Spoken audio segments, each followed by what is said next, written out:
Man is on a quest to play God, to control the weather and use it as a weapon.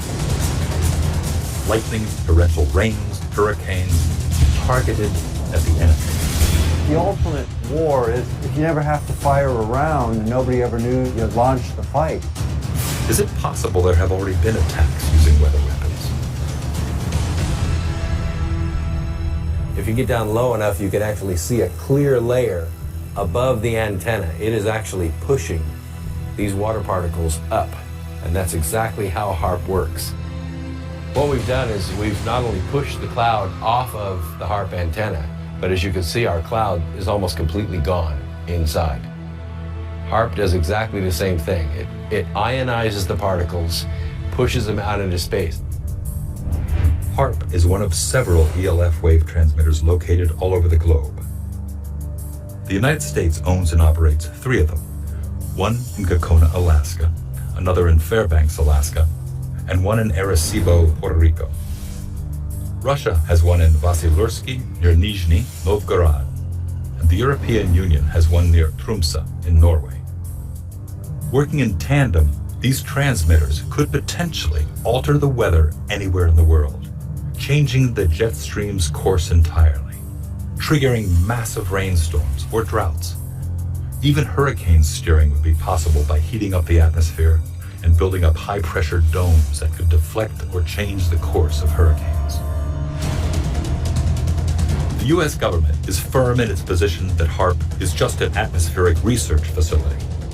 But is it more than coincidence that since going online, some experts have reported strange weather anomalies, including massive floods, hurricanes, and earthquakes? The government has created weather tampering techniques so that the, quote, New World Order will be able to starve millions of Americans. Worldwide. Millions of Americans, and to control the rest. Yes, sir, and that's my belief. As bizarre as that sounds, if somebody had told me that equipment even existed 10 years ago, I would have thought they were nuts, sir. And at this point in time, we have all the documents to prove it.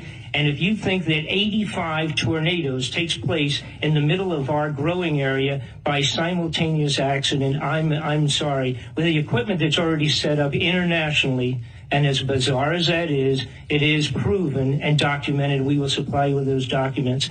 As bizarre as that is, I would say that weather wars, and this is quoting actually Senator Claiborne Pell himself, that they are the greatest weapon ever created in the world, and that's the Senator's own statement. So yes, I do stand on that. Array of technologies, often referred to collectively as Geo-Engineering, that potentially could help reverse the warming effects of global climate change. One that has gained my personal attention is stratospheric aerosol injection, or SAI, a method of seeding the stratosphere with particles that can help reflect the sun's heat in much the same way that volcanic eruptions do. An SAI program could limit global temperature increases, reducing some risks associated with higher temperatures and providing the world economy additional time to transition from fossil fuels. This process is also relatively inexpensive. The National Research Council estimates that a fully deployed SAI program would cost about $10 billion yearly. As promising as it may be, moving forward on SAI would also raise a number of challenges for our government and for the international community. On the technical side, greenhouse gas emission reductions would still have to accompany SAI to address other climate change effects, such as ocean acidification, because SAI alone would not remove greenhouse gases from the atmosphere. On the geopolitical side, the technology's potential to alter weather patterns and benefit certain regions of the world at the expense of other regions could trigger sharp opposition by some nations. Others might seize on SAI's benefits and back away from their commitment to carbon dioxide reductions. And as with other breakthrough technologies, global norms and standards are lacking to guide the deployment and implementation of SAI and other geoengineering initiatives. Remember that we have a corporate-owned press where 85% of radio, television, and print media is owned by 5 corporations. So they're not going to talk about things that are of really serious consequence, and that's somewhat of the blessing a mixed blessing of the internet, but there's certainly plenty of information on weather modification. The Air Force is on record as saying, quote, they want to control the weather by 2025, and we are not talking about just seeding the clouds for rain. Weather modification means, quote, any activity performed with the intention of producing artificial changes in the composition, behavior, or dynamics of the atmosphere, unquote. And as of April this year, there are more than 150 different weather modification programs around the world.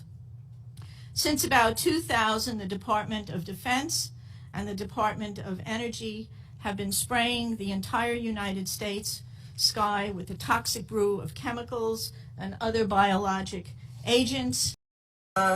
There are heavy assaults from these planes just before a weather front is changed and comes in. Military and some commercial jets have been fitted with huge barrels of at least 49 different kinds of documented chemical poisons. Among other documented ingredients in this toxic man-made clouds are pathogenic molds, fungi, weaponized viruses, and made in some places like the secret site at Fort Detrick, Maryland, which is supposed to be a cancer site. But there are a number of scholars and professors tracking this that have big questions about this. Barium and nanoaluminum particles. What do these do to the human body? Barium is an alkaline earth mineral. It was discovered in 1774. At low doses, it can act as a muscle stimulant. At high doses, it detrimentally affects the heart and the nervous system. Barium is toxic to all mammals, and that means not just humans. Aluminum, which is the most abundant metal in the Earth's crust, is known to diminish kidney function and destroy brain cells and cognitive function. Just think about it. Just between the aluminum and the mercury that we're breathing all the time, we've got already a serious issue about brain function and cognitive function. There is also documented evidence that the aluminum in chemtrails is released as nanoparticles, and that when they reach the Earth environment for wildlife, in lakes and streams, it's causing serious problems with wildlife there. Researchers are also finding that nanoparticles interfere with the growth of plants. Nanotechnology is totally unregulated. Just this past month, a new research report came out showing and documenting for the first time that these nanoparticles actually go through the skin. Well, if you breathe them, whether they go through the skin or whether you're inhaling them, it's still a problem, a serious problem. Now could one day manipulate rain and lightning. CBS This Morning contributor Michio Kaku is a physics professor at City College of New York. Professor, nice to see you. Extraordinary seeing Al Gore and Bill Clinton there together with Charlie, wasn't it? That's right, yeah. Yeah, they did not get into this discussion, no. though. But it is fascinating. I mean, lasers, really, to change the weather? That's right. Well, as Mark Twain once famously said, everyone complains about the weather, but no one ever does anything about it. Well, instead of doing a rain dance, we physicists are firing trillion-watt lasers into the sky to actually precipitate rain clouds and actually bring down lightning bolts. This is potentially a game changer. But this is experimental. It's experimental. However, in the laboratory so far it works. When you have water vapor and you have dust particles or ice crystals, you can precipitate rain. It condenses around the seeds. These seeds can also be created by laser beams. By firing trillion-watt lasers, you rip apart the electrons, creating what are called ions, and these ions act like seeds, like dust particles, bringing down rain and even lightning. Go ahead.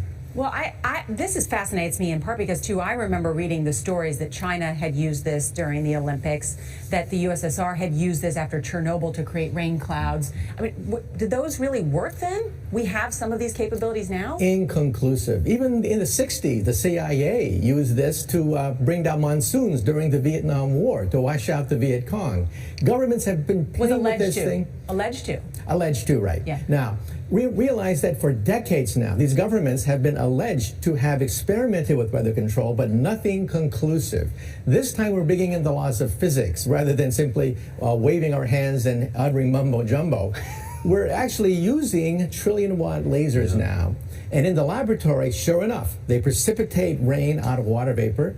Sure enough, you can actually bring down electricity down the beam. So what does it mean for drought areas that need to have rain for crops, and if they don't have them, there's the consequences of famine?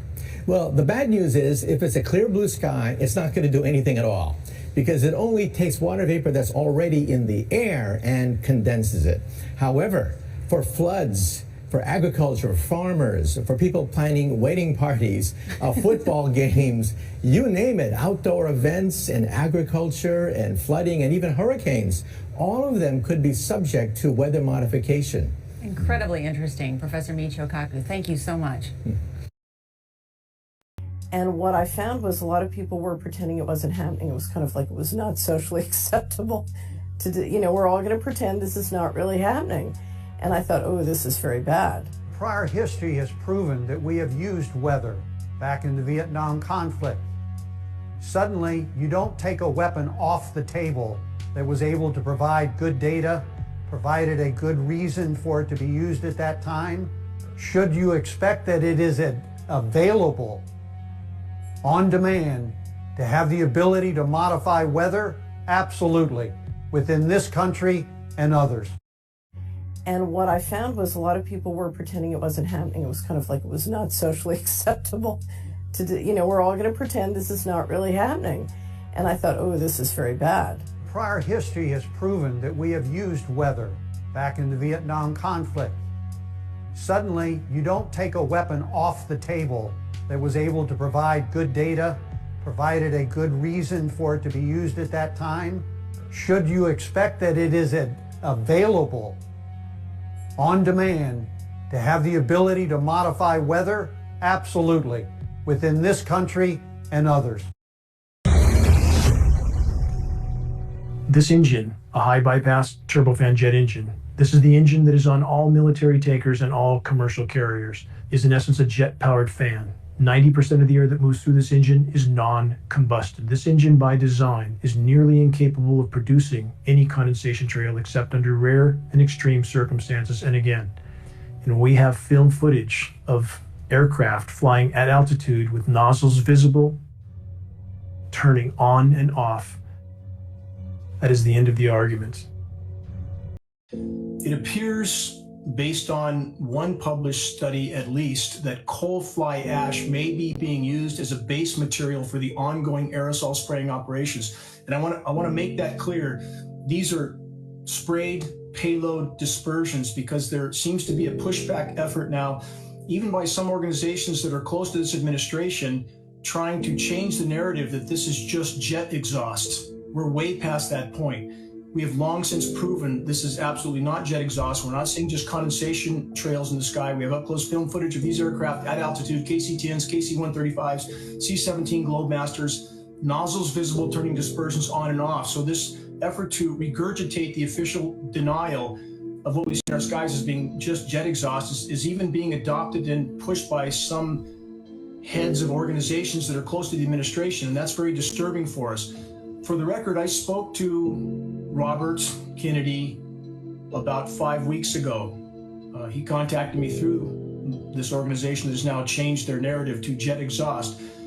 And the conclusion of my conversation with Robert, who wanted my opinion as to what would be the biggest first step we could take to resolve this issue in our skies, and certainly anybody in the administration should know this already, but we need carved in stone whistleblower protection that's well publicized, and we would have a stampede of people stepping forward. Because as I told Robert, I've had a NOAA scientist, National Oceanic and Atmospheric Administration, state to my face, quote, "We all know this is going on. We have no First Amendment protection. We don't know what to do. We have an illegal federal gag order on all National Weather Service and NOAA employees. First step might be to lift that gag order instead of firing these people, and maybe the firings of them will create enough anger where they will stand together and stand up and tell the truth while it can still make a difference." Because maha anything, Clayton and Natalie, maha anything means nothing, zero, unless or until the ongoing atmospheric spraying operations of 40 to 60 million tons of highly toxic nanoparticles annually, until that stop, maha anything means nothing.